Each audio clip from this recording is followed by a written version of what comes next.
بسم الله الرحمن الرحيم. الحمد لله نحمده ونستعينه ونستغفره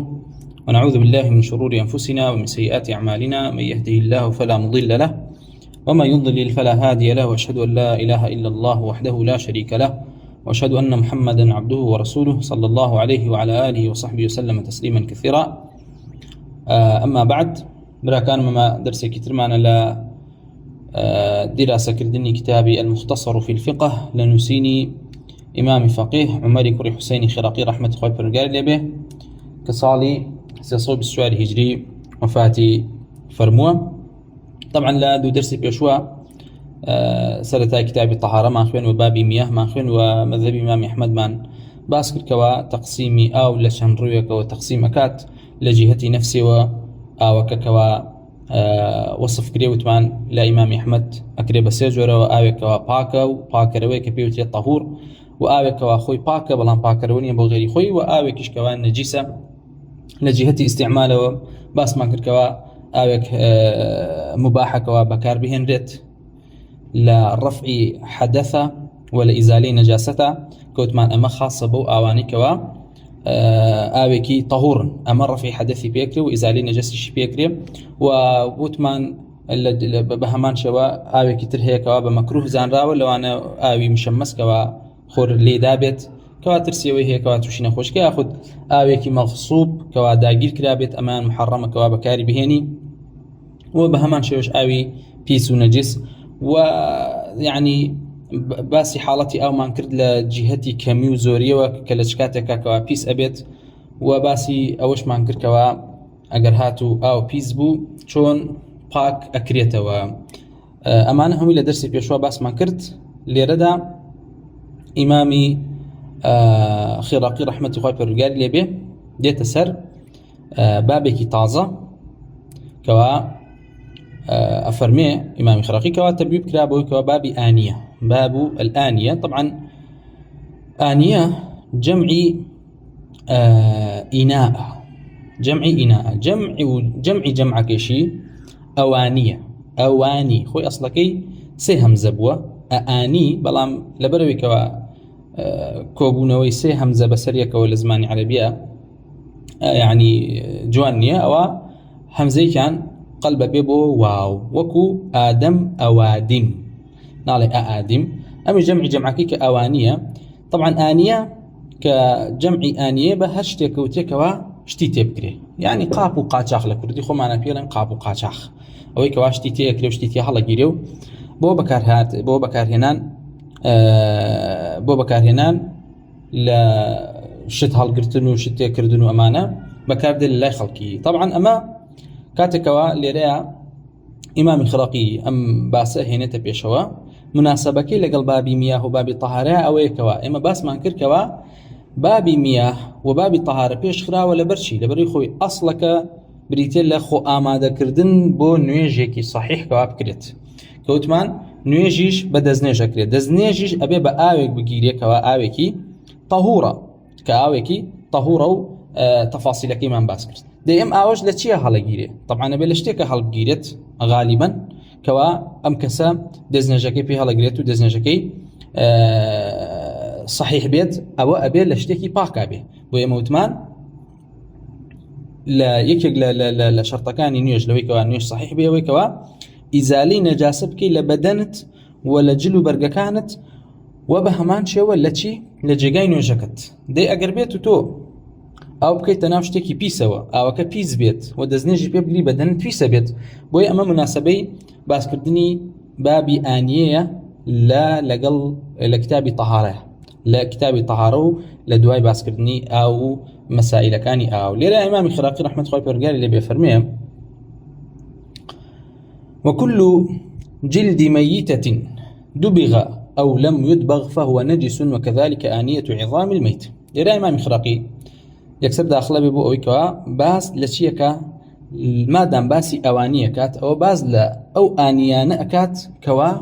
لشتيكي بيس دروس كرابي بوشي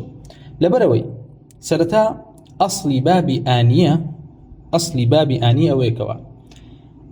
آنية كان أصل تيانا أويا كوا باك بن كوا باك أما خاليك وأصل اشتها أوي كوا إباحية مباحة بكاريان بهيني إلا أوان النبي كوا شرع استثناء كردون كيسا باسيانك كيستا باسيانك دي كام آنيانا كوا باكن طبعا أو آنيانا ما بستكوا لشي دروس كراون لشتانك باك لشتي بيزنين بو يتمان شتا بيسا كان أعيانا نجيسا كان كيما باسمان كرد وتمان سرتا بيسا يوميز دواي أوا ميتو خوين دواي أوش وكوتمان خمر خنزير أوي كوا آنيتيا لي دروس أكري لم أعيان بيسانا لكبيز بيت بديتي لميتة ياخذ أو حيواناني كوا حكم دراو بنجاستيان ليرا إمامي خراقي ديت باسي شي من بوكا باسي أو أحوالانا من بوكا طبعا ديت سر أصلك بريتي لوي كوا أم آنيانا كدروسكرين لجلدة كدروسكرين ياخذ لعظمك لإسقانك دروسكرين ليرا إمامي خراقي أفرمي وكل جلد ميتة دبغ أو لم يدبغ فهو نجس وكذلك آنية عظام الميتة ليرا إمامي خراقي اختياري ويكردوك أفرمي همو بيستي مردارو بو ليرا أبي بزانين بچي أوتري مردارو بو بحيوانك أوتري كوا ما تحت فأنفي كوا خوي لخورا مردو سرنا بالراو أما مردارو بيوتري ومردارو بو ميتة بحيوانك أوتريت كوا بشوازيكي غير شرعي كجراوة مثلا كهرباء اللي دراوة لمسردما ياخذ مثلا خنكين راوة اللي جاتي كوا تقوب دري لملي سرب بدري وبوري هناسو بوري خويني دماري هردو خويني ببري أو خنكين راوة أمش دي سانو بيوتري ميت ياخذ ميتة بيوتري ميتة مردارو بو أما لجهتي خوي وكا خوي بمري ياخذ لجهتي ذبحك وكوا بخرابي كجرابه ياخذ لجهتي فاعلك أو كوا ذابح وسربركيكية أمش أقربيته لأهل كتاب نبي ياخذ لأهل إسلام نبيت أو سربراوكي بيوتري ميتة أما أنا هرهمي بيانو تري ميتة بيوتو بتصوري ميتة بمجوركي مردارو بو هروني لو كلاوا ببيني خوي مردارو بيته وبهوي نخوشي وبهوشتك وبنا مردارو بو جاري واه خوي مردارو بو جاري واه با شوازكي ناشرعي سربراو أما هربي وتري مردارو بو جاري واه سربراكي أو كوا سري بريوا نا مسلمانا نا أهل كتابه يعني يهود ونصارانية لغير يهود ونصارى ومسلمانا هركسك حيوانك باك كوا گۆشتیشی ئەخورێ سەر بڕێ ئەم حیوانە پێوترێ مردارەوە بوو وە گۆشتەکەی پیسە بێت تێگەی وە جلد و پێستەکەیشی پیسە بۆیە لێرە فەرمێ پێستی هەموو مردارەوە بوویەک جا دەبغ کرابێک ئێستا باز لە دەبغەکەین یاخود دەبغ نەکرابێ ئەوە پیسە کە مادام پیسیش بێت کەوایە چییە؟ کەوایە حرامە بەکار بهێنرێت و بکرێتە چی؟ بکرێتە ئانیە و بۆ هەڵگرتن و بۆ شتێکردن و مایعات بەکار بهێنرێ کەوایە لێرە سەیرکەن ئەمە طبعا وتەکەی خێراقیە کە باسی چیەکات باسی مەیتەکە ئەمما دەبغ چییە؟ دەبغ کاتێکە فەرمێت دەبغ کرابێ یاخود دەبغ نەکرابێ سەباسی ئەو اختلافەکن کە لەم مەسەلای ڕوویداوە و ئیمامی خێراقی کام قەولی هەڵبژاردووە دەبغ بریتێ لە چی؟ یعنی شەرتی دەبغ بریتێ لەوەی کەوا ئەوەی کەوا پێستە لە دوایەوەی کەوا حیوانەکە مردار ئەبێتەوە پێستەکە لێ ئەکەنەوە دەبغ بریتە لە ئیزالەکردنی ئەو تەڕیەی کەوا هەڵی گرتووە پێستەکە لەو حیوانە تێگەن و بە هەمان شێوە لابردنی ئەو بۆنەی کەوا هەیەی گەر بۆنی کردبوو و ئەگەر هاتوو ڕطوبات و پیسایی پێوە بوو ئەبێ هەمووی لابەرێ ئەمە شەرتی دەبغە بۆیە دەبغ یعنی کۆمەڵی وەسائلی هەیە بە چەند شتێک ئەکرێ مثلا پێشتر بە تۆڵاشی دار کردیانە بە توێکڵی هەنار کردویانە بە داری قەرەض کە دارێکە شتێک ئەگرێ ئەڵێی پاقلەیە ئەمە ناوکێکی ڕەشی هەیە لەناو ئەمە دەبغیان پێ کردووە یعنی بە کۆمەڵی وەسائل کراوە لە پێشترا هەر کامێ لەم وەسائلانە بەکار بێت شەرتی دەبغەکە کەوا دەبغێکی سەحیحی ئەوەیەکەوە ئەو ڕطوباتی کەوا لەگەڵ خۆی هەڵی گرتووە پێستەکە لای بەرێت وأو بوني كوا بوني كردو بوغني كردو أو بونيج نهيلي أما دبغة دي أم دبغة أم دبغ كردنا لا فقهاء كوا آية بيستي مردار وبو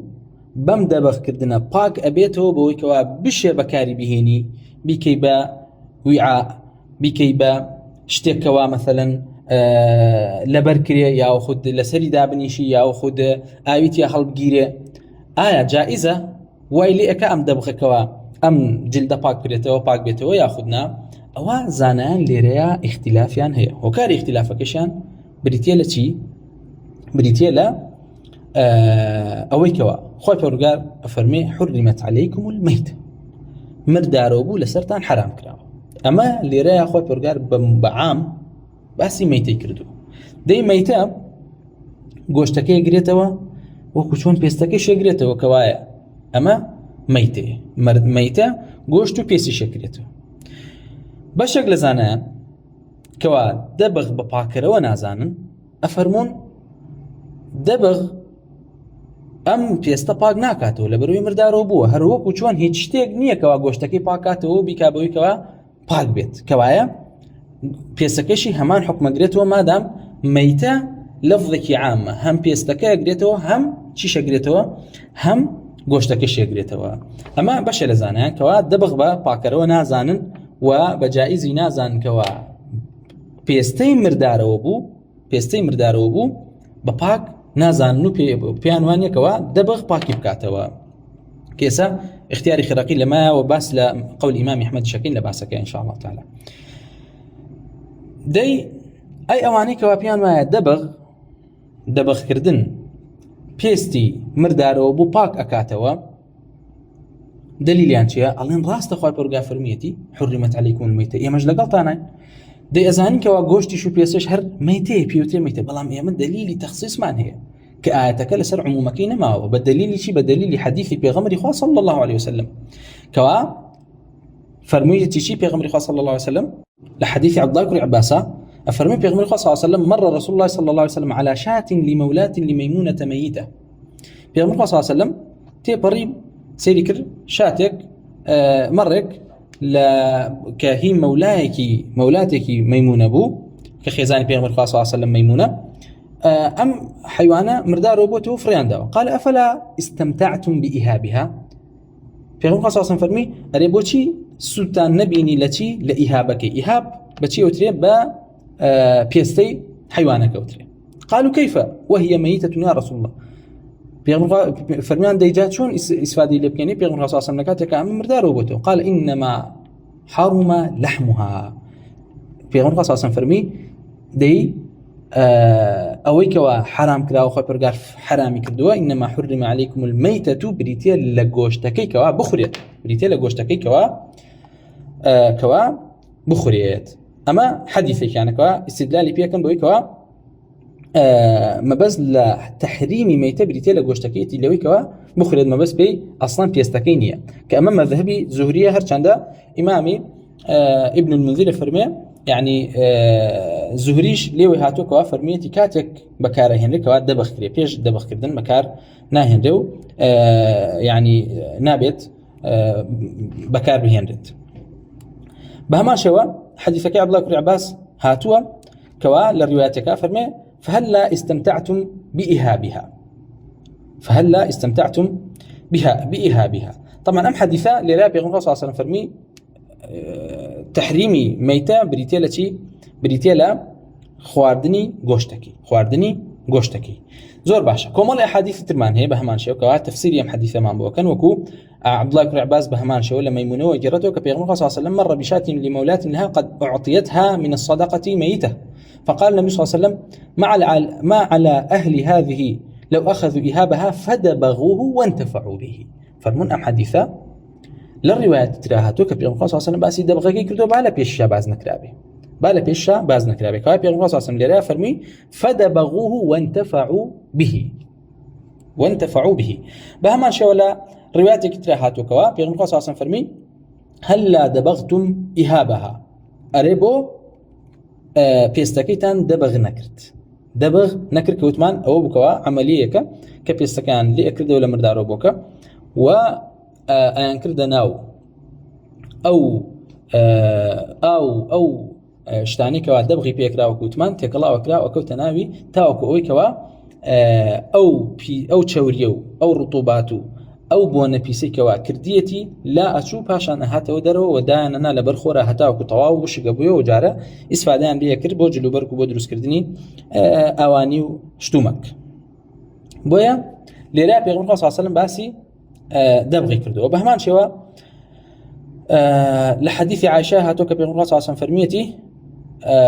لە دوای کە جلودی مەیتەل ئەگەر دەبغ کری ئەوە ئیسفادەی لێ ئەکرێەوە. پێغەمبەر صلی الله علیه و سلم لێو هاتۆ کە فەرمیەتی ئەیما ئیهاب دبغ فقد طهر کەوایە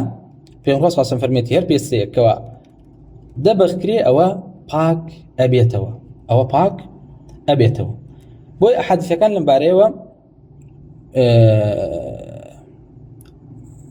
هاتون کەوا پێغەمبەر صلی الله علیه و سلم بە هەمان شێوەیەوە هاتووە لە حەدیث مەیمونەیە دیسانەوە کەوا فەرمیەتی دیباغ الئەدیمی طهوره، دیباغکردنی پێستە پاکەرەوەکەیەتی، یعنی لە دوای ئەوە تۆ ئەتوانی بەکاری بێنیت و پاک ئەبێتەوە، پاک ئەبێتەوە. ئەم ئەحادیثانە ئەوانەی کەوا وەکوتمان پێغەمبەر صلی الله علیه و سلم لێوە هاتووە کەوا فەرمیەتی ئەیما ئیهاب دبغ فقد طهر ياخذ إذا دبغ الإيهاب فقد طهر، مش حديث كتير هذا حديث عبد الله بن عباس هاتوا. أمانة هموي أو زاناني كوا أفرمون ديباغ كردن باكروية بو بيسب بو أوي كوا استخدامي كيتو بكاري بيهني توا بامر دارو بوجبيت حيوانك. أم أحاديثانا كان بشي ببلغة بو أوي كوا تشيا بو أوي كوا دبغ كردن وأكل بيستا كوا باك بكريتو وجائز ببكار بيهنريت با پێچەوانەی ئەوەی کەوا وەکوتمان کۆمەڵی لە زانایان لەسەر عمومی ئاەتەکە ڕوونکە خوا پەروەردگار فەرمێتی حرمت عەلەیکم المەیتە، فەرمیانە ئەم مەیتە پێستەکە ئەگرێتەوە دوای دەبغ و پێش دەبغیش، کەوایە بە عمومی ئاەتەکە لەگەڵ ئەمە ئەڕۆن دیسانەوە. کەوا لێرە بە یعنی تەقسیمە بکەین بۆ مەذهەبی عولەما لە باسکردنی چییە، لە باسکردنی یاخود لە بەرامبەر پێستەی مردارەوە بووە. کۆمەڵە لە زانایان یاخود سەرەتا قەولێک هاتووەکەوە فەرمویانە پێستی مردارۆ بوو چییە بەکار ئەهێنرێ پێش دەبەخکردنیش، کە ئەمە قەولێکەکەوە یعنی وەکوتمان ڕیوایەت کراوە لە ئیمامی زوهریە، بەڵام ئیمامی ابن المنذر لە کتابی ئەوسەطە فەرمێ لەویشەوە هاتووەکەوە مەبەستی پێوە بکەوە ئەگەر دەبەخکرێت. بۆچی وەکوتمان پێغەمبەر صلی الله علیه و سلم لەبەر ئەو قەولێک فەرمیەتی چی ئینەما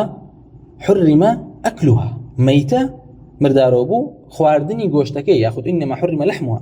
لەحمەکەی حرام کراوە نەک پێستەکەی، کەوا فەرمون کەوا مادام پێستەکەی حرام نەبێەوە پێش دەبغ دوای دەبغیش هەر جایز. ئەمە قەولی ئیمامی زوهریە کەوا وەکوتمان یعنی قەولێکی مەرجوحە. کۆمەڵێکی تر لە زانایان هاتوونە فەرمون چی ئەفەرمون بە دەلیلی تەخسیصکردنی ئاەتەکە کە لە قەولی ڕەسوڵ الله هاتووە ئەوە دەبەخکردنی پێستی ئەو حەیوانانەی کەوا لە ژیاندا یعنی ئەو حیوانانی کەوا گۆشتیان ئەخورێ ئەگەر هاتو مردار بوونەوە ئەوە دەبەخکردنی پێستەکەیان لە دوای مردارەوە بوونیان پاکەرەوەی بۆ پێستەکان و ئەکا لە پێستەکە کەوا بەکار بهێنرێت بە دەلیلی چی؟ بە دەلیلی ئەم حەدیثانە کەوا باسمان کرد. ئیمامی ئەحمەد ڕەحمەتی خوای پەروەردگار لێ بێ هەندێک لە طبعا لە قەولی عومەر رضی الله عنه ئیمامی عومەر لێوەی هاتووە بە هەمان شێوە و کۆمەڵ لە تابعینیش لێوانەوە هاتووە کەوا فەرمیانە پێستە پاک نابێتەوە پێش دەبغ و دوای دەبغیش بەکار نایێت، کە ئەمە ئیمامی خێراقی هەڵیبژاردووە. دلیلی ئەمان چیە؟ دلیلی ئەمان کەوا فەرمون پێستەی مردارەوە بوو بەکار نایێت دەبغ کرێ خود دەبغ نەکرێ، ئەوە ئەمانش حەدیثێکیان پێیە کە پێغەمبەری خوا صلی الله علیه وسلم لێوەی هاتووە کە حەدیثی عەبدوڵڵای کوڕی عوکەیمە کەوا لێوەی هاتووە فەرمیەتی أتانا كتاب رسول الله صلى الله عليه وسلم ألا تنتفعوا من الميتة بإهاب ولا عصب. عبد الله بن عكيم كخوي سماعيني لبيغمري خواه صلى الله عليه وسلم الله مسردمي واجياوه لغزايا أبوه أفرميه كتاب نسراي بيغمري خواه من بوغش صلى الله عليه وسلم كفرموي نابت انتفاع كان لمرداروبو نبا بيستكي نبا عصبيشي كعصب يعني أو يعني لا گۆشتی لە جەستەی حیواناتە ئەو دەمارانن کە خوێنبەر نین بەڵکو ئەوەن کەوا جەستە یعنی جەستیان پێی ئەجوڵێت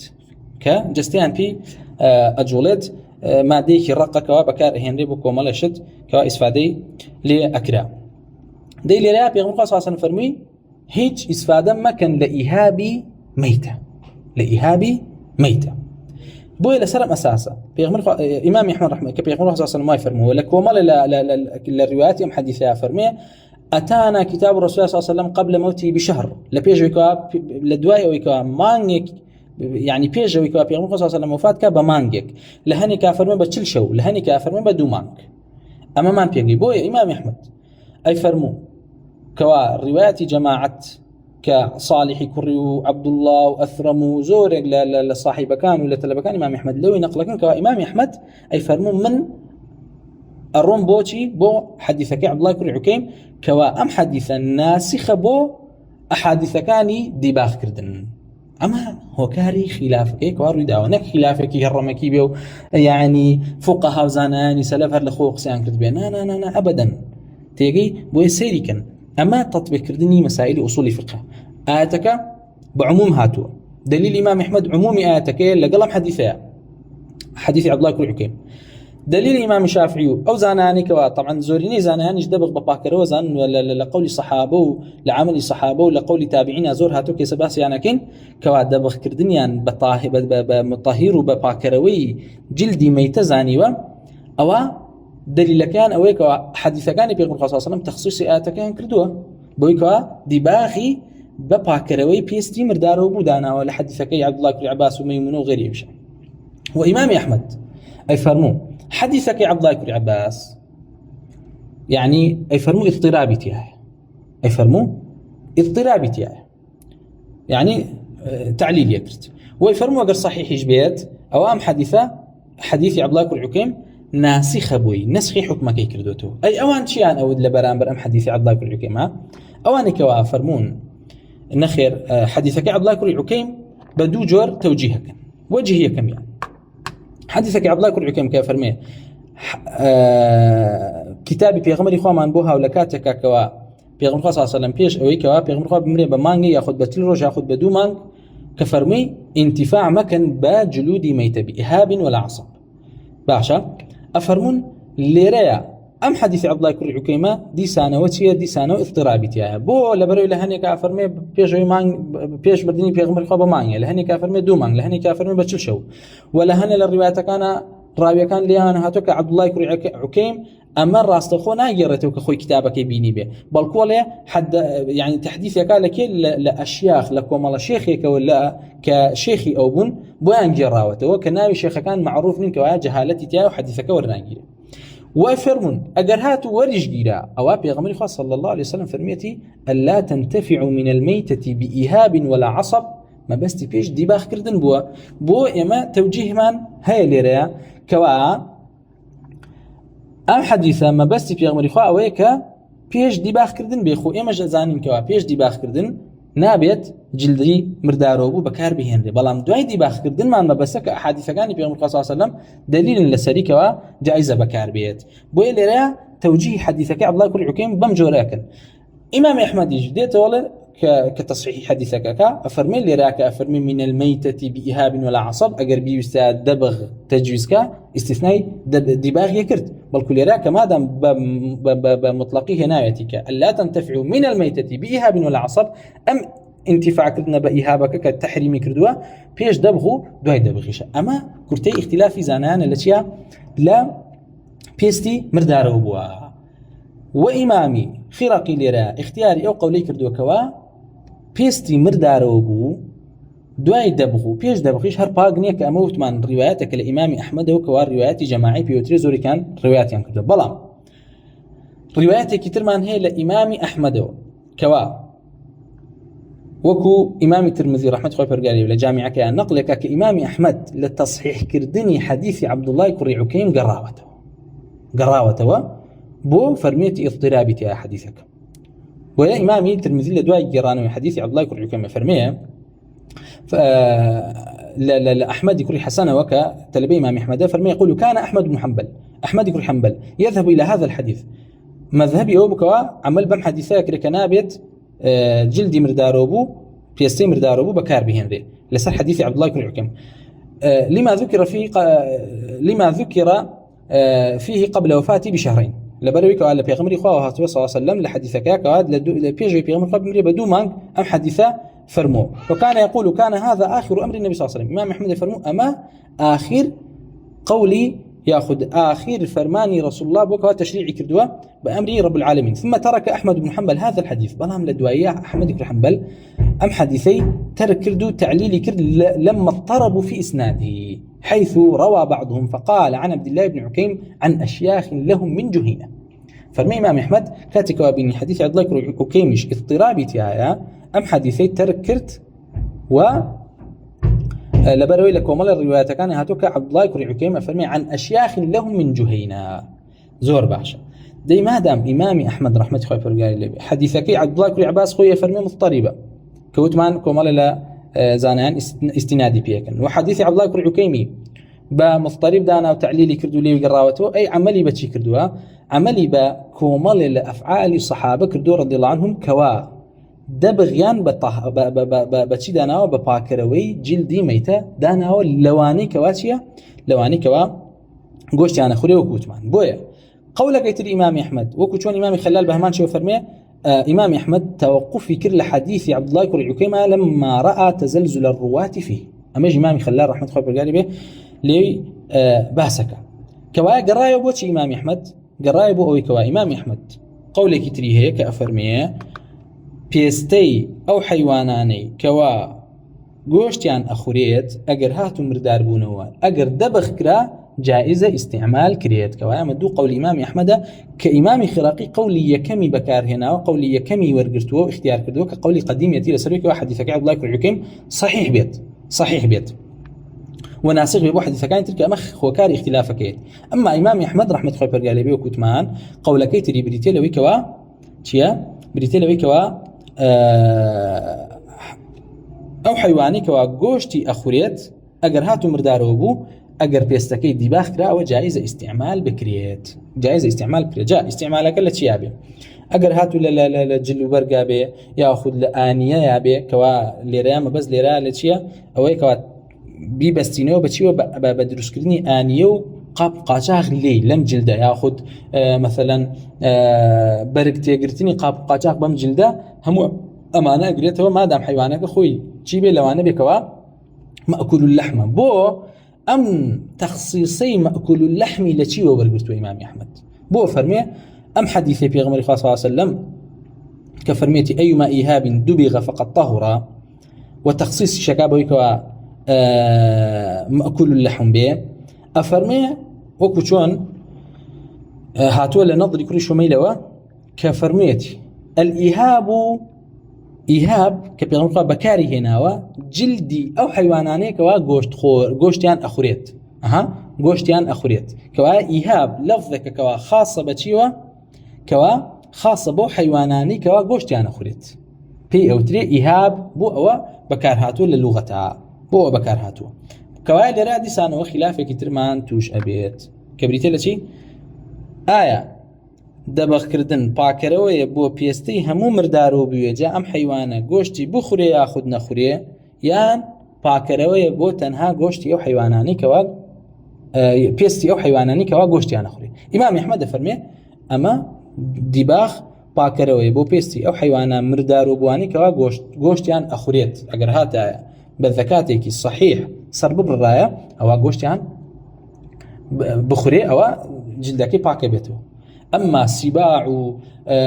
درندكان وأواني كوا گوشتيان ناخوري أما بيستان بدبخ باق نابيتو كوما لقيتر لا زانايان أواني كوا لسر أو مذهبا كوا بيستي هم حيوانك باق بيتو لو أنا مثلا الإمام الشافعي كوا بيوايا كلب وخنزير باق نابيتو يعني جلدي صقو براز نبيت لبروي خوان بيسن أو جلدي هم حيوانك باق أبيتو لسر عمومي حديثك بيغمر خاصة أصلا كفرميتي إيهابيش مطلقه تعيين ناكري تنها بواني كوا جوشتيان أخوريت تنها بواني جوشتيان أخوريت كوايا أما بمختصري باسي مسألة اختلافي زانايانا لتشيا لا بيستي مردارو بوا لا بيستي مردارو بوا جاي سبب زانين كوا كاملة زانايان مثلا اختياري وين كردو كوا ئەوەی کەوا گۆشتی ئەخورێ ئەوە ئەگەر مردارۆ بۆ حیوانێک پێستەکەی پاکە بێتەوە ئەوە ئەمە مەذهبی کێن طبعا ئەمە مەذهبی إمام عمر رضي الله عنه ومذهبي عائشة رضي الله عنها ومذهبي عبد الله كري مسعود ومذهبي إمام علي وعبد الله كري عباس وعبد الله كري عمر وعمران كري حسين رضي الله عنهم هميان ئەیان فەرموو کەوا دیباغ کردن چیە پاکەرەوەی بۆ پێستی مردارو بو كوايا إمام أحمد قرايا وبو أم قولو أم مذهبي كوا أما مذهبي كمالك للصحابة هروك وشون إمام الترمذي أفرميه أكثر زورني زانانيش لسر أم مذهبا كوا ديباخ كردن باكروي بو بيستي مردارو بو وقوتمان إمام أحمد أفرميه ما بس بي أو مردارو بو كوا حيوان أو حيواناتي كوا قوشتيان أخوريت زور باشا أما بالنسبة أم فقري وكوا إمام خرقي لريا باس في طبعا هو الكتاب مطولة كانت وأن قولانا بدوزنوا كوا لي تيدا هاتو أما أو حيواناني كوا قوشتيان ناخري أو ابن المنذر رحمة الله قال بفرمي وكره عبيدة السلماني جلود الهر وإن دبخ وكره النخعي جلود السباع وكره الحسن البصري أن يركب على سرج بنمر أو فرش النموري فرمي عبيدي سلماني بحرام يزاني طبعا كريه الإرابة معناه تحريمه يعني بحرام يزاني بلا بسندم كوا بيستي هير كشيلة بكار بهمره بعد بغش كده بعد باغش كتابه وبهمان شوا إبراهيم النخعي وبهمان شوا حسني بصري باشي نيزاني كوا بيستي حيوان درندكان بكار بهندت ياخد بكري بجيجاي دانشتين لسر بشتي حيوانات كسروجي بيوتري ياخد بكري بفرشو دابخري ياخد لسري دابنيشي وبهمان شو عمر يقول عبد العزيز رحمه الله برقالي به فرماني كربوي كوا جيجات كوا لبيستي بلنج دروس كرابو بدرين لابري لسري دانشتين و اما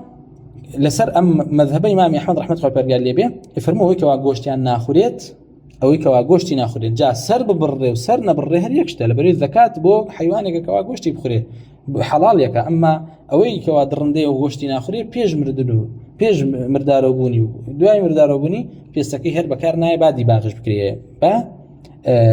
دیباغش بکرێ كوا اما مذهب امام احمد مذهبي اخيري بلام امام خراقي قولي اوي هالبجاردو كوا چیە كوا بكار نايبا ديباغيش بكريت كوا ديباغ بپاکەرەوە نازاني امام خراقي ديستبا بزين آية ام جلده ام پێستەکە ديباغ کرا كوا وتمان حيوانێک مردارو بۆ خۆی لە ئەسڵا گۆشتی خوڕێ بەڵام مردارو بۆ تۆ کە مردارو بۆش پیسە کە وتمان مەیتە ئەوەی کەوا مردارو بۆ پیسە جلدەکەی وەکو باسمان کرد لە لای بەشێک لە زانایان و قەولی کۆتایی ئیمام ئەحمەد ئەوەیە کەوا دیباغ پاک دەکاتەوە ئایا ئەخورێت ئەم جلدە ئەخورێت بێگومان نەخێر بەڵکو چییە بەڵکو ئەم پێستە بۆ بەکارهێنان لە قاپ و قاچاق و لە جلوبەرگا بەکارهێنرێ ئەگەر نا جائز نییە بیخۆی لەبەرەوەی کاتێک کە خۆی پێرگا فەرمی حرمت عليكم الميتة ما بس بي أكليتي ما بس بي سيا ما بس بي أكليتي وإمام أحمد فرمو لحمة الميتة وجلدها شيء واحد كما أن اللحم لا يجوز أكله كذلك الجلد دەی باشە خاڵێکی گرنگ هەیە کە لەم سەردەمایە پێویستە بەڕاستی هۆشداری لێ بدەین و مسلمانان ئاگاداری بن ئەویش بریتێ لەوەی کەوا ئێمە باسمان کرد بارەکە الله فیکم کەوا گۆشتی مردارەوە بوو پیسە و وتیشمان مردارەوە بوو بریتێ لە حەیوانێک کە یا خۆی مردار بوو بێتەوە یا خود بە شێوازێکی غەیری شەرعی سەر بڕابێ یا خود کافرێک لە غەیری ئەهلی کتاب كتابين سري بالريبه كوايا سربراوي مرتد سربراوي جهمي سربراوي أشعري سربراوي معتزلة سربراوي مشركين بيسا قوشتي أم حيوانة بيسا كات ديتوش مبتلا بي بويكا لناو كسانة كاجي كما حال يعني براي برز كاتك كوا أم قوشتا بيس بيت قابو قاچاخەکە پیسەکە کەواتیە لێ ئەدرێت ئەو مەرگەیەی کەوا ئێمە پێڵێن شلە ئەو شلەیەی کەوا لە گۆشتی ئەم حەیوانانەیە پیسە براکەم شەرعەن پیسە یعنی چی پیسە یعنی کە بەر دەست کەوە بێ دەستە بشۆی دەستە پیسە تێگەی ئەگەر بەر جلەکانێکەوە بێ جلەکانە بشۆی نوێژی نییە نوێژی پێ بکەی شلەی گۆشتی سەربڕاوی مشرکین و مرتەدین کاتێکەوە بەر جەستت کە و ئەو شوێنە بێ بشۆی نوێژی پێوە ناکری تێگەشتن ئەم خاڵ و نوقتەیە بزانن بارەکەڵاو فیکم گرنگە لەبەرەوەی کەسانێکی مبتەلا بن بەم حاڵەتەوە تێگەی مبتەلا بن بەم حاڵەتەوە بۆی ئاگادار بن و ئەو قاپ و قاچاقەشی کەواتەی لێنراوە پیس ئەبێ ئیلا ئەبێ بشۆرێ جارێکی تر بەکار نایەتەوە بە بێشۆردن ئەبێ بیشۆری ئەو جا بەکاری بێنیتەوە کێسە ئینشاءالله باز لە قاپ و قاچاقی مشتکینیش ئەکەین کەوای ئەمە قەولی ئیمامی خراقی بوو دەربارەی دەربارەی پێستی مردارەوە بوو و مەسەلەی خلافەکەش کەوا باسمان کرد ئەسڵی خلافەکەمان باس کرد کەوا خلافێک نییە هەڕەمەکی لەناو فوقها دروست بێ بەڵکو لەسەر ئەساسی فەهمی نصوصەکانەوە بە هەمانشەوە تەصحیح و تەضعیفی ئەحادیثەکان بنیاد نراوەکەوە بەو جۆرە بووکەوە باسمان کرد دوایەوە ئیمامی خراقی ئەفەرمێ وكذلك آنية عظام الميتة بهمان شێوە ئانیەکان ئەو قاپ و قاچاخەی کەوا لە ئێسقانی مردارەوە بووە ئەویش پیسە ئەویش چییە؟ ئەویش پیسە چونکە فەرمووی وكل جلد ميتة دبغ أو لم يدبغ فهو نجس فەرمووی پیسە پیسیش بەکار نایەت خوای پەروەردگار تحريمي خبائث كردو لسرمان كوا بكاريان بينين أو جاء فرمي وكذلك آنية عظام الميتة أمش عطف بو سر أو حكمي كوا باسي كردو كنجاسة يعني شي يعني هر آنية كيش كواسيري كان لرا وثمان أو آنياني أو قاب شاخاني لجلدي مردارو بو دروس بكريت للا خرقي دبغ كرابي ودبغ نكرابي بيسا تيجي بيسا بكار نايت كما دام بكار نيت أو يعني طبعا جلد زوجتي اللي يدرس كراوة كوا آويتي هالجيراوة مثلا حتى على كل دواري خوش ما ناسي لقي بيستكراوة بمشكا دويتي أجن راوة آويتي هالجيراوة يعني كمله اشتي زور يعني يدرس كردو كما دام ميتة بيسا أي باشا كمله اشتيش من هي كوا لما يتدرس كريا لتشيكي لا إسقانك دي سنة ولي رشا إمامي خراقي لسر أو مذهبه لسر أو قولي كوا إسقاني مردارو بوش بيسا وكو چون قوشتكي بيسا بدشي بالدليل عمومي آتك أخوي برقا فرمي حرمت عليكم الميتة والدم ولحم الخنزير كميتة أوي كوا بيوتر ميتة بريتل لو جيقاي كوا روحي تيابه تحله الحياة روحي تيدابه طبعا أوي كوا روحي تيا طب بيقمان قوشتا بيستا وبهمانشي وإسقانشا چونك أخوي برقا فرمي قال من يحيي العظام وهي رميم كوا ما دام أمام دليل أم آيات دليل لسر كوا عظم يسقان شيا روحي تيا وابن قدامة لسر دليل يوكوا إسقان روحي تيا نقل كالي دليل ما نوى ديسانه ولا مشاهدة لا دليل حسيا أو يكوا إسقان نار حترين وقرسترين إيش هي كوا أجر بشكي كسر كده ياخذ شتيكي بركي كوا عزتي بدا قرسترين إيش هي لا بيستو لا جوشتيش نار حتر إيش كي كوا شيا كوا روحي تيا بويا بهمان شوا عمومي آياتك خوي برقا فرميتي حرام لسرتان مردارو بو أو ما بس بي شيء ما بس بي هم قوشتكي هم إسقانكي دي إسقانك شون حرام بلسرمان بويكوا استخدام كريت بلاتي لدروس كردني زينته ياخذ لدروس كردين قاب قاچاخه لدروس كردني هشتكا كوا شيا كوا ياخذ بفروش له ياخذ امرو يعني لمسر دمانه شتاني زوري بيكري كوا هموي با اسقاني حيوانات اكريت طبعا اما لا تشيا لا قرآن وبيغمر صلى الله عليه وسلم ليه هاتوك وفرميتي بيغمر صلى الله عليه وسلم الحديث جابري كري عبد الله هاتوك فرميتي بيغمر صلى الله عليه وسلم لصالي ألو كاتك وفتح مكة كرا فرمي إن الله بيغمر صلى الله عليه وسلم قيل مكة إن الله ورسوله حرم بيع الخمر والميتة والخنزير والأصنام بيغمر صلى الله عليه وسلم ياخذ خوي برجار وبيغمركي حرام يعني كردوك وعارق خمر بفروشته ومردار وبوش بفروشته كواياتيا كوايا بهمان شوا اسقاني مردار وبوش حرامه اسقاني مردار وبوش حرامه كوايا هر شتێکیش لاسقاني مردار وبو دروست کرابێ حرامه كوا بكار بهێنرێت دەی لێرەیە کۆمەڵە شت هەیەکەوە ئایا ئێسقانی فیل ئەو کەڵبەیکەوە هەیەی فیل ئەمە جایزە بەکار بهێنرێت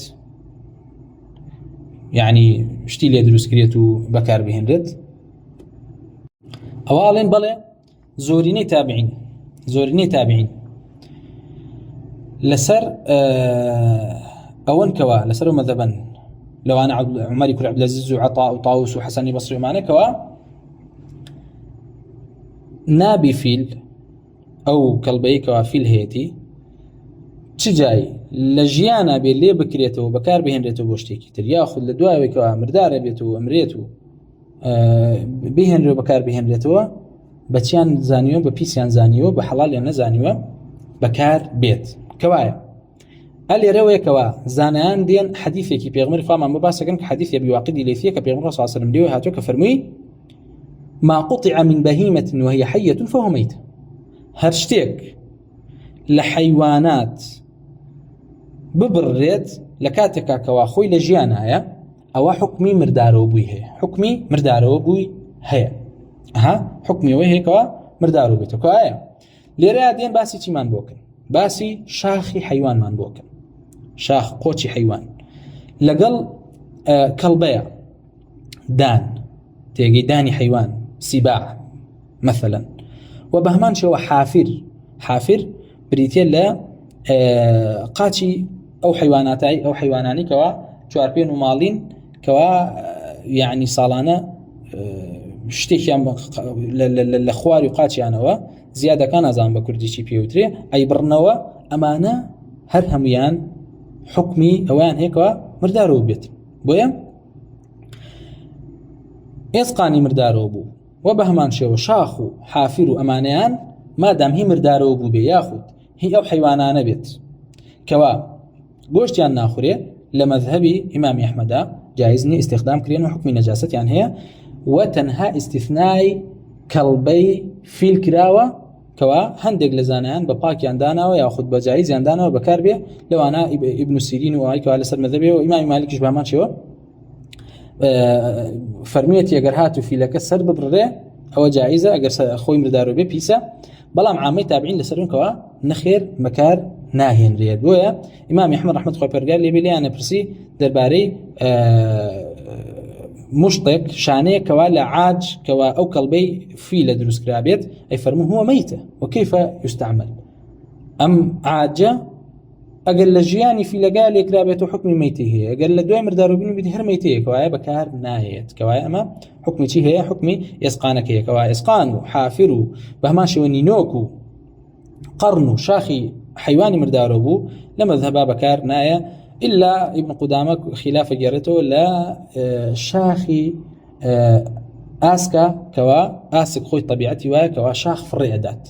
كوا شاخ فريدات وحيواناتاني كوا شاخ يعني جوري أبي فريدانو هي تعزى دروسكاته نقول كوا حيواناتاني كوا شاخ كان يمردام لقل يعني أيو ما قربش كي ياخذ لي بكريته وقرنا فرينا داتو دروز نابيته كوا مش دەربارەی چی دەربارەی ئەو فەقرەی کەوا فەرمی وكذلك آنية عظام الميتة کەوایە هەشتێکیشان لێ دروست کرێ جا لە ئانیە بێکەوە ئاوی تێدا بکرێ و ئاوی تێدا هەڵگیرێ یاخود لە ئیستیخداماتی زینە ئەمانە بێت جائز نییە کەوا ئەم شتانە بەکار بێت و دەلیلەکانیشیمان باس کرد كعمومي آياتك بو بيغمبر صلى الله عليه وسلم فرمي حرامك وخوي بيرغار بيغمبرك حرام كردوا كوا خمر وميتة بفروش ليه لفقري كترا إمامي فقري كترا إمامي خراقي رحمة خوي بيرغار اللي بيه فرميه ويكره أن يتوضأ في آنية الذهب والفضة فإن فعل أجزأه ياخذ فإن فعل أجزأه بلام يعني بوابخ ينريته جوان تركب ويكره ياخذ ويكره أن يتوضأ يعني المرء في آنية الذهب والفضة فإن فعل أجزأه لرأي ابن إمام خراقي فرمي مكروه كوا دزنيش بگیره لقاب و قاچاخێکا کەوا لە ئاڵتون و زی و دروست کرابێت بەڵام ئەگەر هاتوو کەسێک دەستنێژی گر لە قاپ و قاچاخێکا کەوا لە ئاڵتون و زی بوو ئەوە دەستنێژەکەی صحیحە بەڵام تاوانبارە لەسەری لێرەیە ئیمامی خراقی ئەفەرمی وەیوکڕەه باسی ئەوەکە کەوا مەکروهە لێرەیە تۆ بێ بگەڕێتەوە کەوا فێر بیت پێشتریش لە چەند شوێنێکە ئیشارەتمان بۆ کردکەوە زانایان و ئەئیمە لەفظی کەراهەت بەکارهێنن بۆ تەحریم نەسە لە تەحریمە لەبەرەوەی بەکارهێنانی ئاڵتون و ئانیەی ئاڵتون و زی و بە نەسی حەدیثی پێغمبەری خوا صلی الله عليه وسلم حرامە کە لێرەیە خێراقی فەرمووی وەیوکڕەه ئەوە مەبەست پێی چییە؟ بێگومان مەبەست پێی حرامية لا شرع نجم بس أو مكروه بكوا متأخرين ينكردو بوي كاتب زورك لا أوانيك وعلم ومعرفة النية بمسائل فقه ومسائل اصطلاحات أقوال بيشين سلف لا حكم عن بسر مسائل فقهية كان الدين كلمة مكروه لكتاب متقدمين نابلين بكير لكيدنو بأصول فقه معاصر بكاره اللي كدنو كوا مكروه بريتيل اشتك كوات تو اگر بكي تاون بارنا ببلان نيكي باشتر تيجي دي اما غلط ابوي من يعني حتى اكيد لو دكتوراني كوا بخوي بزور بهنا زانه درباري حليف سيون خواردن بغير الله عز وجل كوا نصحته لسر تحريمي من كان حالفا فليحلف بالله او ليصمت وبهمان شو النص هاتوا لويكا شركة أصغر هاتوا يو عبد الله بن عمر بمكروه زاني وزاني مكروه ما بس بي أم واتا اصطلاحية متأخرية كواتيا كوابري تلوي أجر تركيكي باشتر كوات تركيكي باشتر بيت لكاتك أما قبيحة ما يعني لشريعتها براسي سير اللي كابرا كنك دكتوره بروفيسور شبحسا براي دكتور عبد الواحد كابرساري اللي كان درباري مساله اسم خارتن بغير فبرقار والله مكروه بزور اللي زانين بمكروه يعني زاني تروا زانين مكروه اشتكى كواتيا اشتكى كوا يعني اقرنيكي باشتري لكاتك خبرقا وشي مكروه يبقى محرم بكارنا خبرقا فرم ولا تمشي في الارض مرحا إنك لن تخرق الأرض ولن تبلغ الجبال طولا كل ذلك كان سيئه عند ربك مكروها سيئة كيلا لا يخوي بركار بيزين راوة بو حرام بكار هاتو كاك تو بيبزاني كوا اصطلاحي سلف وصحابة وتابعين بو مكروه لتشيها لراكات يفرمون ويكره استعمال ياخذ ويكره أن يتوضأ في آنية الذهب والفضة فإن فعل أجزاءه لرا كراهة تحريمية لبروي حديث صحيح في غمر قامانه صلى الله عليه وسلم كوافر ميتي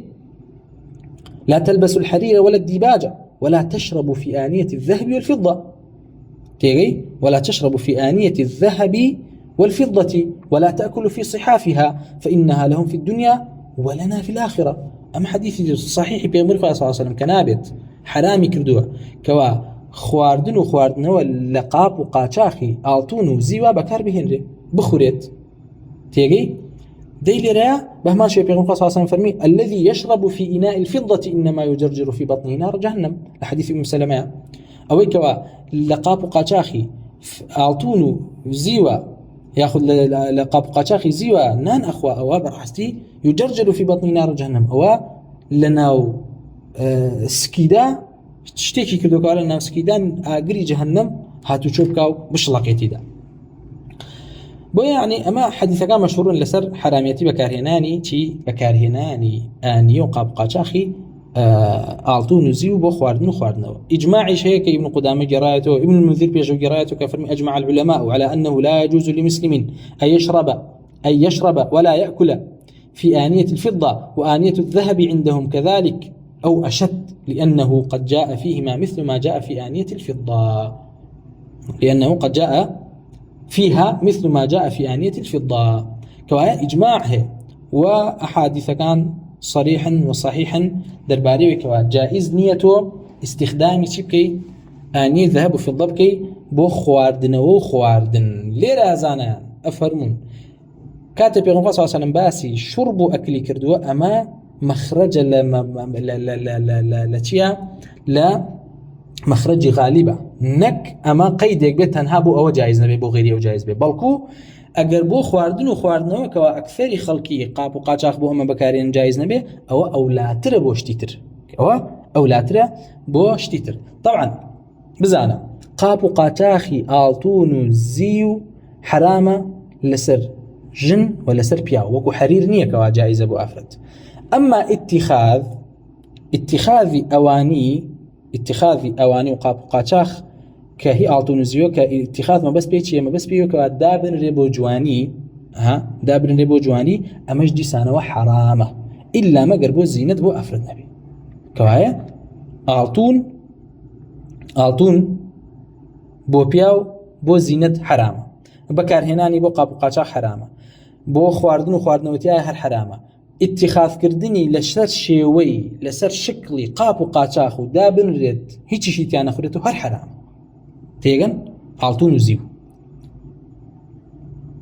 كوايا اتخاذي شو خواردنوشتيدا هر دوكان حرامة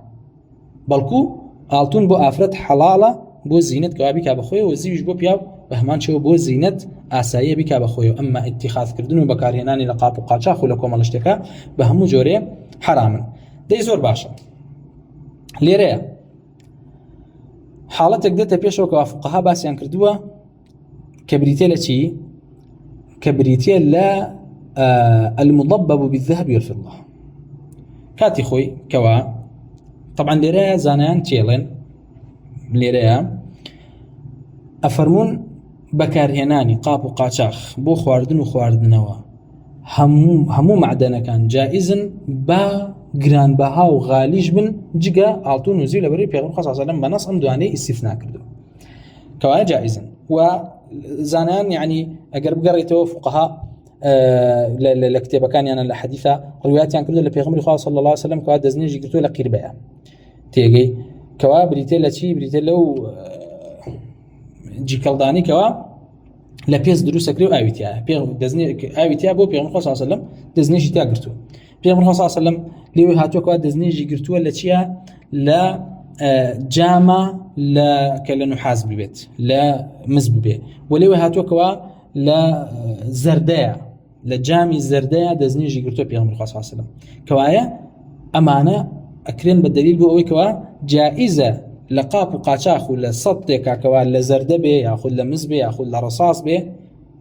چی بکرێت دەستنێژ بگیرێت مادام چی نەبێت مادام ئاڵتون نەبێ لەگەڵ زیوە دێمە حاڵەتێکمان هەیە کە پێوترێ مضبب کە بریتێ لە پینەکردنی قاپ و قاچاخێک کە درزێک ئەبات ئایا جائزە ئەم درزە بە ئاڵتون یاخود بە زیو چاک بکرێتەوە ئەوە ئەڵێن لە مەذهبی ئیمامی ئەحمەد ڕەحمەتی خوای پەروەردگاری لێ بێ تەڵبیبکردنی قاپ و قاچاخ باسی ضرورەت ناکەین ئێستا باسی ضرورەتان بۆ کەم لەگەڵ مضببە کەوا حاجەی پێوترێ حاجە بریتێ لە پێداویستیەک کەوا بۆ غەیری زینەت یعنی تۆ قاپێکیان هەبووە مثلا لە حەدید بووە لە نوحاس بووە لە مز بووە لە زەردە بووە بەکاریان هەنیاوە درزێکی بردووە چاکردنەوەکەی بەچی جائزە لە مەذهبی ئەحمەدا بە ئاڵتون جائز نییە تەڵبیبکردن لە قاپ و قاچاخە بە ئاڵتون جائز نییە بە زیو جائزە بە سێ شەرت یەکەمیان ضەبەکە کەم بێت تێگەی ئەو درزێکەوە ئەو شکاوی کەواتیاتی کەم بێت کەمیش لە عورفا زانراوە یعنی شتێکی زۆر گەورە نەبێت ئەمە یەک دووەم لفضة بيت لزيو بيت عطون نبيت سيم بو حاجته بو بيداويستي بي كوا بكار بهندن نك بو جواني بيت شرطي كتر باس كراوه كوا لفعل صحابه رضي الله عنهم هاتوا بمرجي كش دي سانوا لا دسككيا نبيت يعني او شتي كوا ضبكي بيو كبينكي بي اكي چاکی کیتوا لدست کشتکانه بکواتو دست بری کی کاتک بکاری هنی وقاب قاچاخ اما لا يعني عبد الله بن عمر با مكروه زانيو كوا لدسكي قاب قاچاخه زيو التون بكار بهن ريت كوايا اما تيا اما شرط بوتي بو تطبيق كردن بو بينا كردن كاتي لكاتي حاجه كما بيداويستي ما بسمع لحاجه بريتي الضابط حاجه وهي كوا بو غير زينه نبي يعني بو زينه نبت او چاکردنەوە بو اون بك جواني كاتو اها درزوشتي تبكاتو التونك دركيمان اخر بو حاجتك كواتو بيويستو بس بوش چاك بيتو اما حاجه اما ضرورت مان هي كوا لضرورتها ضرورت بريتيلتي او كوا هاتو لعملكم للتابعين كوا دانيان كيف كردو بچي بالتون اما بيوتراوا ضرورت يا اخذ هاتوا للصحابه بيغمر خواه صلى الله عليه وسلم كوا كسك يعني البشر لوتي كقرتاوا بزيو دروسي كردوتو زيو كبوني كردو بيغمر خواه صلى الله عليه وسلم فرميتي دانيكي تر دروس كبالتون بري التون بوناكات كوايا اما ضرورتك بكار بهن يعني التون زيو بي ضرورت بكار بهن كيف كردني ددانا يا اخذ لدروس كردني عضو يقلع عضو كان وكو لوت ومعنى كزرر به لمشى رخصتي في دراوه بلام لقاب وقاچاخه وكتمان لمذهب امام احمد تطبيب كرنكش تنها بفضه جائزه بينا كرنك نوك بالتون جائز ني اما كبيغمبر صلى الله عليه وسلم حرامي كردو كوا ايما زيو التون بكار بهنين او بزانه كوا تشيا كوا حديثك لا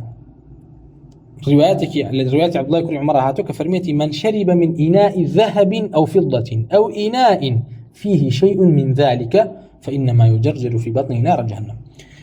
كاتك فرمي هركسك أو بخواته ولا قاب وقاچاخيك العالتون ياخذ لزيو ياخذ إناءك فيه شيء من ذلك شتيق للذهب في الضيتابي او فرمون اويك واشتيق للذهب في الضيتابي حرام بكار بهنده دائما شي يقدتو اگر هاتو قابك خوي لالتون دروس كرابو ياخذ لزيو ياخذ مضبب كرابو بزيو بالتون بلا مضببكي زور بو تيجي لعرفه زور بو اما هي اونيه كوا بو شاكرنو بي ما بو زينته ياخذ مطلي من هي العربيه مطلي بريتيلوي كوا او التون او زيو يعني أكتريته حتى وكو بريه ديتي أم بريه أكريه بغلافك بو آسن ياخد بو مز ياخد بو رصاص وكو غلافك أقدريه بسرياو بيوتري مطلي تيجي يعني بهمان شوا مموه أمانك ولا عربية بكار هاتون أيش بريتيلا شي بريتيلوي كوا ألتونك أتوينه واشتيق كان بناويا كوا رنگكي أو أقريت رنگي التونك اجريتو بشكي زور كمج لقل التونك الى قلايا اما انا هرهم يعني بكرت مختصري هر جورك لجوره كان التون زيو بكار بهم لا اواني ولا لا لقاب قاچاخا او اگر هاتو بشكل التونك لقل خويا بو الا مگر مضبب بو حاجتك باس من كرت او حرام بيو نهيك شمولك بلا لا دسكي شمشيرو چقويا كومالك آثار هاتوكوا هندي كان يعني لزانيان ليوان هاتوكوا رخصتيان داوا بويكوا آلتون بكار بهم بو دسكي شمشير بي أو خد أوج يعني بشوازي كي زورنا بلام يعني بو أو جاي كوا شمشيركا بسيتو بدسككي لويا بآلتون ياخد بزيو تشيان كردبي بس بيت يانوا أمش ديسانوا بكار هاتوا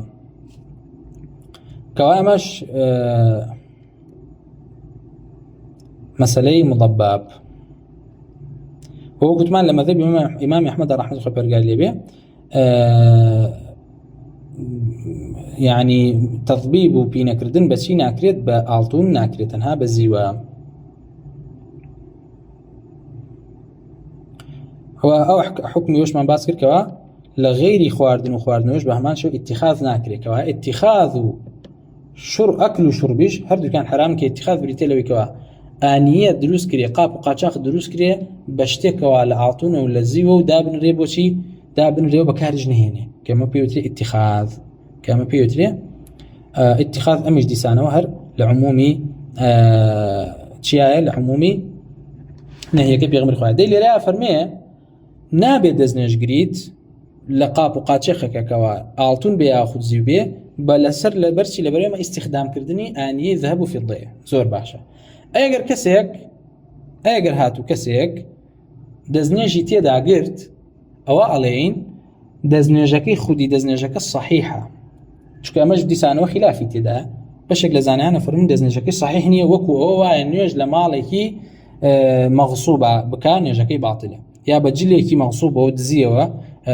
بکا نیجکی باطله بلام لیره لدزنیجگرتن لقاب و قاچاخیکا کوا زيو بي ياخد آلتون بي فرميانا اما جياوازا اما يان دزنيجاكا بطال ناكاتو لبروي اوكا انفصالكا لتي لآلتون ولا زيوكا بلام نيجاكا بخود يجلكا وكراو نيجاكا لخودي مالكا كراو كوا داگير كراو بلام دزنيج قرتنكتو اوكا فصلكيت جياكيتو لآلتونكا خو آلتونكا نابي بدزن بچيت آلتونكا نابي بدزنيجاكا كوا فرميانا دزنيجاكي صحيحة بلام كاركي لسربك بكار هناني آلتون زيوة محرمة أمش وكتمان اختيار إمام الخرقي وبهمان شوي ابن بطية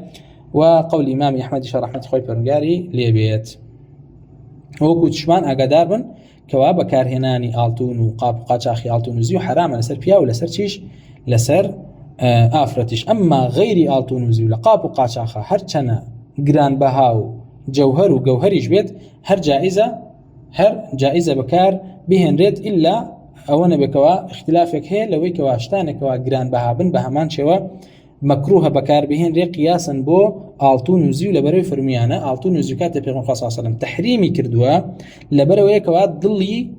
فقراء أشكيت كسكي فقير أبينا كوا كسا آلتون لقابي زيو أخواته أمتيا أما انكسارو شكاندني ضلي فقير كان ديشتانك لآلتون وزيو جران بهاتر بن أو لاتر ابن قدامة لنا خير لبلوية كم حديث بيغمر خاصة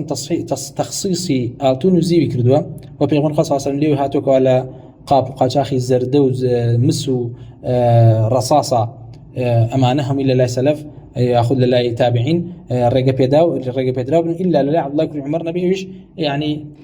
أو تريكوا حديث كاني بينا قشتو لو باريوا وبهمان شو اشتغران بها كان زور جار معروف منين للاي فقراء إلا آلتون وزيو نبيت ويفرمي أصل واتي عندك كواتشيا كوا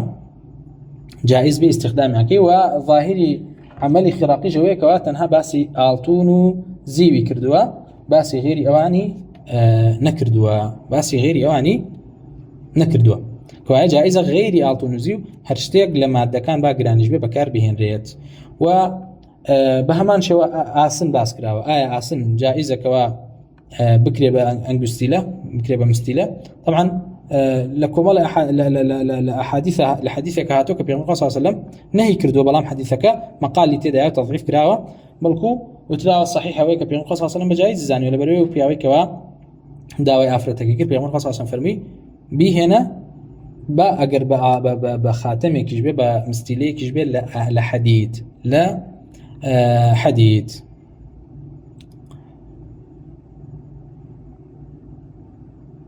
بلام لعملي زورك لصحابة بني لعبد الله كريم مسعود لغيري أي شوهاتك ومستيلي آسنيان ندس كردوا ومسألة خلافية وإمام أحمد ليه هاتوك خلافك جراوته تعيني قولك لقولك كان نكردو فرميتي من حزناكم خوم مستيلي آسن لدس كمان مازل وبياو آسائية وجائزة زور باش دي لرا باسي چي مان کرد باسي آنية في الضوء آنية قاب قاچاخي زيو آلتون مان کرد لم مبحثش هادي سانو باز لقاب قاچاخي مشركين أكريت طبعا هم باسي قاب قاچاخي كري هم باسي اللباس وجلو برقشان أكريت سرتا أصل وايا أو لباسي كوا مشركين وغير مسلمانان نسجیان کرد بێ و دووری بێتیان ئەگەر بەکار نەهات بێ و مستەخدەم نەبێ ئەوە جایزە بەکار بهێنرێ و ناوترێ پیسە بەڵکو جایزە بەکار بهێنرێ. و ئەو جلوبەرگانێکەوە خۆیان لە بەریان کردووە دوو جۆر جلوبەرگێکەوە ظاهرە یعنی تۆ ئەیبینی ئەو جلوبەرگانێکەوە لە مەثەلەن عیمامەیەکە یا ملپێچێکە یاخود کراسێکەکەوە تۆ ئەیبینیت یاخود جلوبەرگێکەوە باتنن لە ژێرەوەکەوە لەمسی جلدیانەکات بەر پێستەیان ئەکەوێت. ئەم دوو تەفسیلە دراوە. ئەوانێکەوە ظاهرن فەرمیانە ئەسڵ وایەکەوە پاکە ئیلا مەگەر پیسێکی پێوە بینیەوە ئەیشۆی. ئەمما ئەوانێکەوە پیسن ئەسڵ وایە فەرمیانە کە بشۆڕێ ئەو جا بەکار بهێنرێ ینی جلوبەرگی مشتکین و مرتدین و ئەهلی کتاب ینی چونکە باز لە جلوبەرگی ئەهلی کتاب کراوە و باز لە مشرکینیش کراوە هەردووکیان یەک حکمیان بوو باسکردون فقەها ئەو تەفسیلیان داوە لە جلوبەرگیانە ئەوەی کە ئەوان نەسجیکەن بەکار نێت جایزە بەکاری بێنی ئەوەی کەوا هی خۆیان و لەبەریان کردو ئەگەر جلوبەرگی سەرەوە بوون ئەوە چییە ئەوە ئەسڵ وا پاکە ئیلا مەگەر پیسێکی پێ بێ ئەگەر جلوبەرگی ژێرەوە بوو ئەوە بیشۆی ئەولاترە و لەبەرەوەی ئەوان خۆیان پاک ڕاناگرن لە نەجاست. ئەمما ئەوانی قاپ و قاچاخەکانیان ئەوە ئێمە لە دینی ئێمەیە ئەهلی کتاب خوا پەروەردگار طعامی ئەهلی کتابی بۆ حەڵال کردوین مەبەست پێی چییە مەبەست پێی ذەبائحیان ئەکلەکەیان تێگەی ئەو گۆشتێکەوە ئەوان سەرێ بڕن. بۆیە ئەسڵ وای ئەوەی کەەوە ئەوان تەبخێکەن لە گۆشت و لە خۆراک لەسەر بڕاوەکان ئەوە پاکە پیس نییە بۆیە قاپ و قاچاخەکانیشان پیس ناکە. بۆیە لەسەر ئەمە ساس هاتووە لە حەدیث پێغەمبەر صلی الله علیه وسلم کەوا دەستنێژی گرتووە لە جامێک کە جامی ئافرەتێکی مشریکە بووە جامێکەوە جامی ئافرەتێکی مشتیکە بووە و بە هەمان شێوە هاتووە لە عملی سەحابەیەکەوە غەزەواتیان کردووە و جیهادیان کردووە شوێن و مەکانێکیان گرت بێ مەثەلەن کە ئەهلی کتاب یاخودی مەجوسی بێ قاپ و قاچاخەکانیان بەکار هێناون بەڵام حەدیثی پێغەمبەری خوا هەیە صلی الله علیه وسلم کەوا لیان پرسیوە دەربارەی ئەم باسە کە پێغەمبەر خوا صلی الله علیه وسلم جۆرە جوابی داوەتەوە. لە حەدیثی ئەبو ثعلبە خوشەنی هاتووە کە فەرمێ وتم أي بيغمري صلى الله عليه وسلم إني بأرض أهلها أهل كتاب من لجاكم كواخلك أهل كتاب يأكلون لحم الخنزير ويشربون الخمر فكيف بآنيتهم وقدورهم شيب كم لا قاب قاچاخيان بكاري بينهم فقال دعوها ما وجدتم منها بدا أجر توانيتان خوتان لبارزن هي أوان بكار مهنا فإذا لم تجدوا منها بدا فرحضوها بالماء أو أجر هل شارتان أبو بكاري بين أو أي بيدا بكنوا بيشون أو قال اغسلوها ثم اطبخوا فيها وكلوا بياخد بيشونو باشان أو كوايستان ليدا تيدا لي بنينو بيخون كوايا وأفرمين وأحسبه قال واشربوا وتيشاب خونه كوايا قابو قاچاخي أهل كتاب ومشركين بهمان شيء أصل وايا أجر غيري أوان دسكو لا غيري أوان تشتو شد لي بني أجر هاتو دستنكو إلا هي أوان نبي پێش وەختە بیشۆ لە بەرەوەی ئەوانی کە ئەوان تەبخی تێداکەن بە تایبەتی طبعاً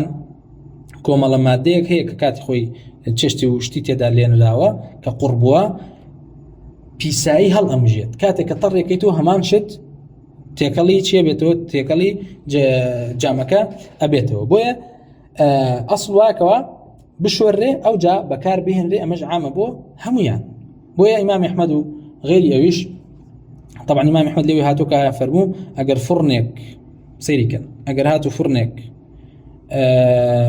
گۆشتی بەرازی پێ لێنرابوو ینی تەنورێکە گۆشتی بەرازیان تێدا ناوە دوای ئەوە جایزە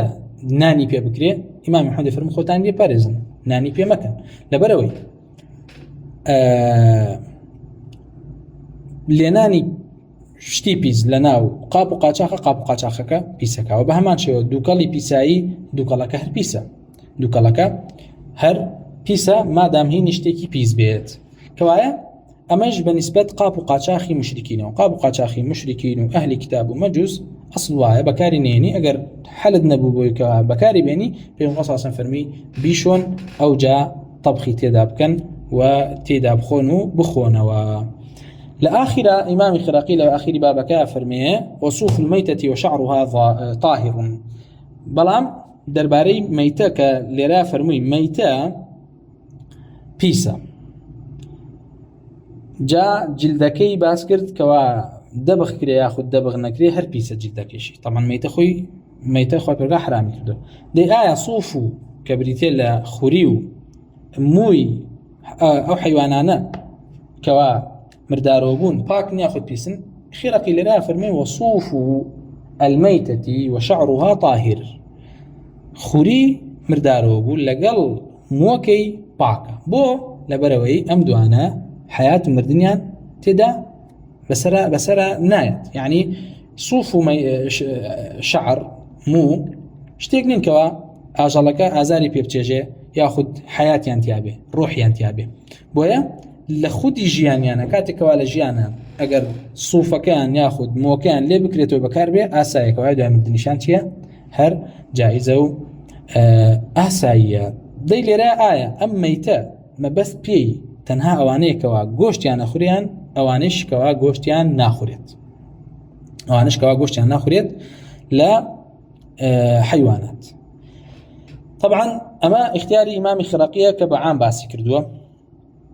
تيجي كصوفو شعري مرداروبو باك بي صوفو شعري مرداروبو باك بي بمطلقي بلام هاتو لصحابو كافرميان لدواي شوردني بكارديت لدواي شوردني و بكار بهن لدواي لرأى إمام إسحاق بن منصور فرمي قلت صوف الميتة أو الشعر قال الشعر يغسل ولا بأس به قال إسحاق كما قال إمامي أحمد ليان برسي كوا صوفو موي مرداروبو بكار بيني إمامي حب فرمي بشوريو يتر إشكال إني كوا بكار بهنرت وبهمان شوا ريش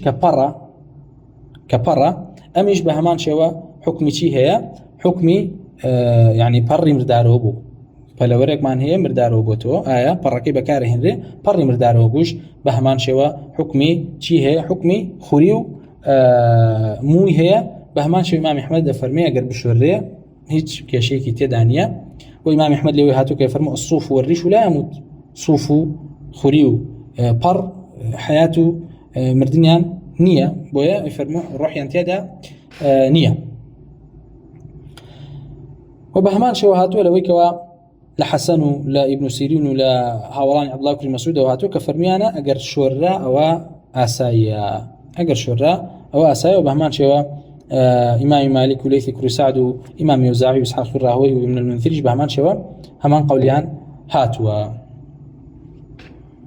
كاوتمان بمطلقي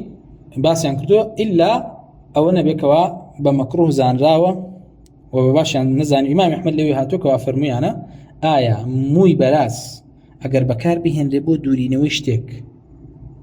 نوشتك أسايا للرواية كإمام أحمد فرميتي نخير يعني كريهه ومكروه زاني للرواية فرميتي لا بأس به بو شرطي كوا وكو باس مان كرت مان أجر بشوريت بو لبروي وكوتمان مو خدي خويتي نية مو حياته يعني روحي تدا نية وإلا الروايات حرب كرمانية هاتوكا برسالة إمام محمد كا درباري شعري خنزير إمام محمد فرمي أرجو أن لا يكون به بأس رجام وهي كوا شي نبيت يعني بكارهناني أساي بيت